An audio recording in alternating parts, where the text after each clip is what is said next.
Assalamualaikum warahmatullahi wabarakatuh. Saya dari kelompok 11 akan mempresentasikan materi tentang takhrij hadis. Yang pertama, pengertian takhrij hadis.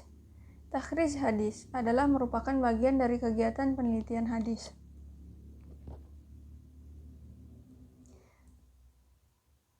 Adapun takhrij secara bahasa berarti berkumpulnya dua hal yang bertentangan dalam satu masalah. Selain itu, takhrij secara bahasa juga mengandung pengertian yang bermacam-macam. Dan yang populer diantaranya adalah yang pertama, al-istinbat atau mengeluarkan, yang kedua al-tadrib melatih atau membiasakan, yang ketiga al-taujih yaitu memperhadapkan. Secara terminologi, takhrij berarti mengembalikan atau menelusuri kembali ke asalnya hadis-hadis yang terdapat di dalam berbagai kitab yang tidak memakai sanad kepada kitab-kitab musnad, baik disertai dengan pembicaraan tentang status hadis-hadis tersebut dari segi sahih atau dhaif, ditolak atau diterima, dan penjelasan tentang kemungkinan illat yang ada padanya, atau hanya sekedar mengembalikannya kepada kitab-kitab asal sumbernya. Al-Tohan telah menyebutkan beberapa macam pengertian takhrij di kalangan ulama hadis, menyimpulkannya sebagai berikut. Yang pertama, menunjukkan atau mengemukakan letak asal hadis pada sumber-sumbernya yang asli, yang di dalamnya dikemukakan hadis itu secara lengkap dengan sanadnya masing-masing. Kemudian, manakala diperlukan, dijelaskan kualitas hadis yang bersangkutan. Yang dimaksud dengan menunjukkan letak hadis dalam definisi di atas adalah menyebutkan berbagai kitab yang di dalamnya terdapat hadis tersebut, seperti hadis yang oleh Bukhari dalam kitab Sahihnya, atau oleh At-Tabrani di dalam Mu'jamnya, atau oleh Al-Tabari di dalam tafsirnya, atau kitab-kitab sejenis yang memuat hadis tersebut. Sedangkan yang dimaksud sumber-sumber hadis yang asli adalah kitab-kitab hadis yang menghimpun hadis-hadis Nabi Shallallahu Alaihi Wasallam yang diperoleh oleh penulis kitab tersebut dari para gurunya, lengkap dengan sanadnya sampai kepada Nabi Shallallahu Alaihi Wasallam. Kitab-kitab tersebut dan Al-Kutub As-Sittah, Al-Muwatta Malik, Musnad dari Ahmad, Mustadrak Al-Hakim. Dan yang dimaksud dengan menjelaskan status dan kualitas hadis tersebut ketika dibutuhkan adalah menjelaskan kualitas hadis tersebut, apakah sahih, dhaif atau lainnya. Apabila hal tersebut diperlukan, oleh karenanya menjelaskan status dan tingkatan hadis bukanlah suatu asasi yang di dalam takhrij, namun hanyalah sebagai penyempurna yang akan dijelaskan manakala diperlukan. Dari definisi tersebut terlihat bahwa hakikat dari takhrij al-hadis adalah penelusuran atau pencarian hadis pada berbagai kitab hadis sebagai sumber yang asli yang di dalamnya dikemukakan secara lengkap matan dan sanadnya. Selanjutnya, manfaat takhrij hadis.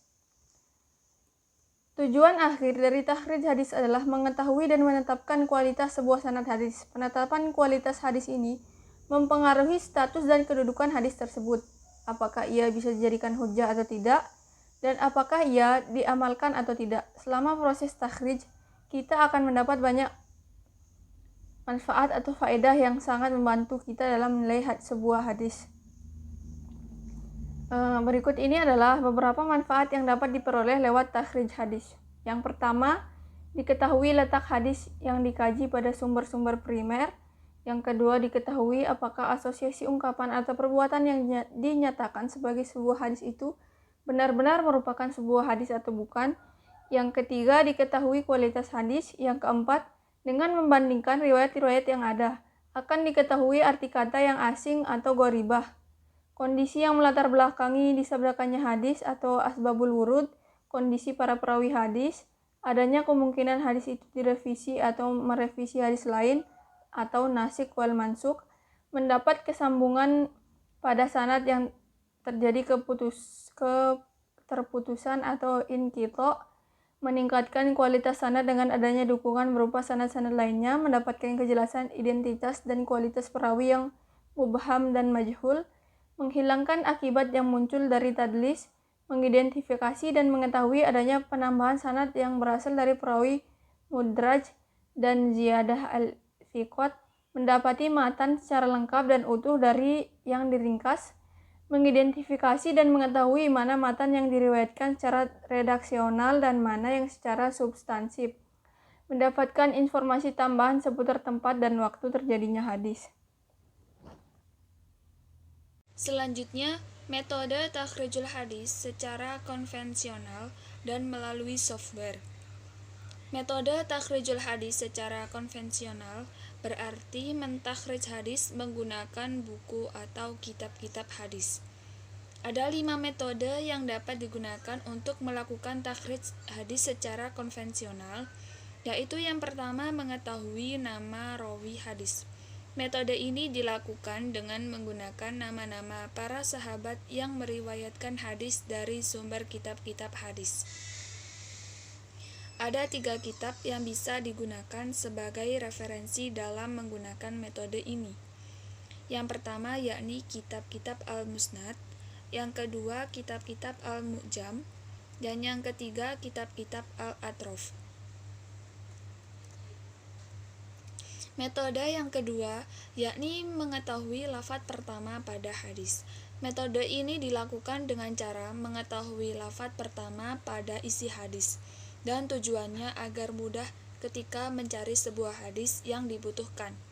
Beberapa metode yang bisa digunakan untuk takhrij hadis dengan metode ini yakni yang pertama kitab At-Tazkirah fi al-Ahadits al-Mushtahirah karangan Badr al-Din Muhammad ibnu Abdullah al-Zakarshi.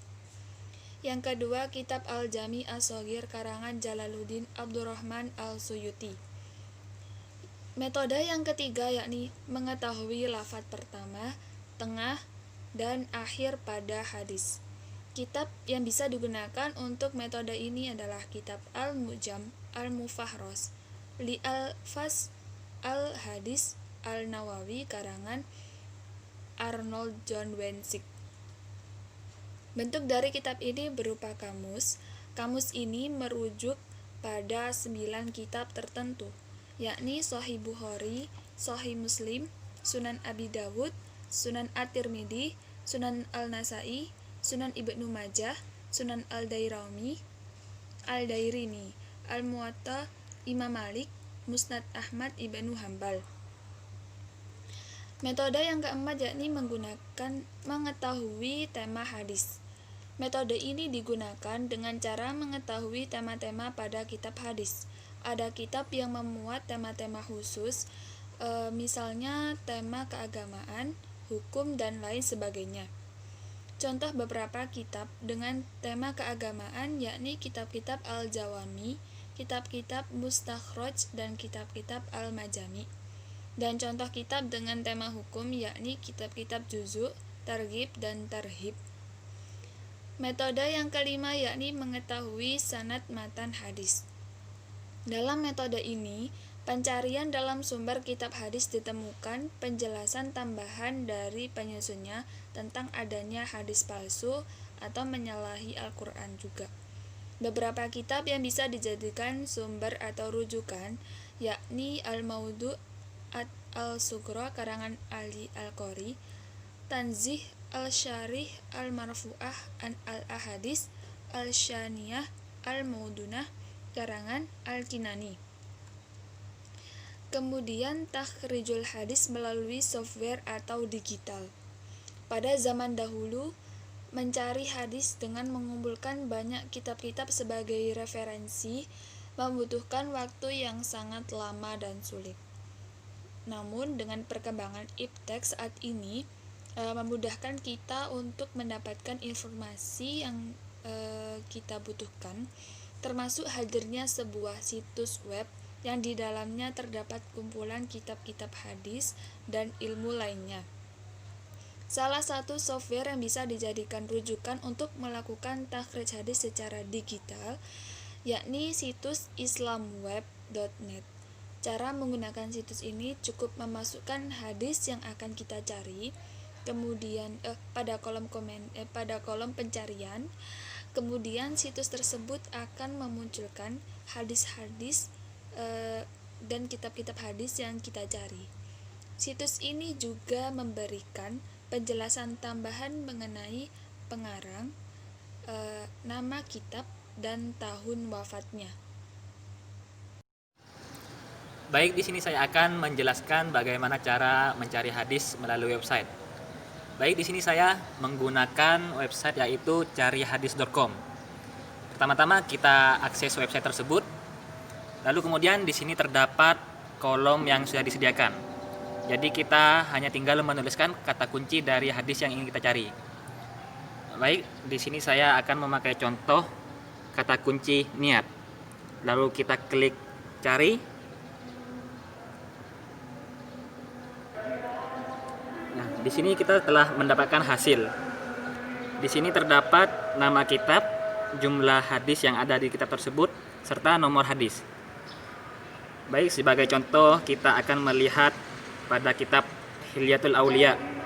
Di dalam kitab tersebut terdapat 2 hadis yang membahas tentang niat. Kita klik, maka akan muncul hadis tersebut beserta penjelasan-penjelasannya. Mungkin sekian dari saya. Wassalamualaikum warahmatullahi wabarakatuh.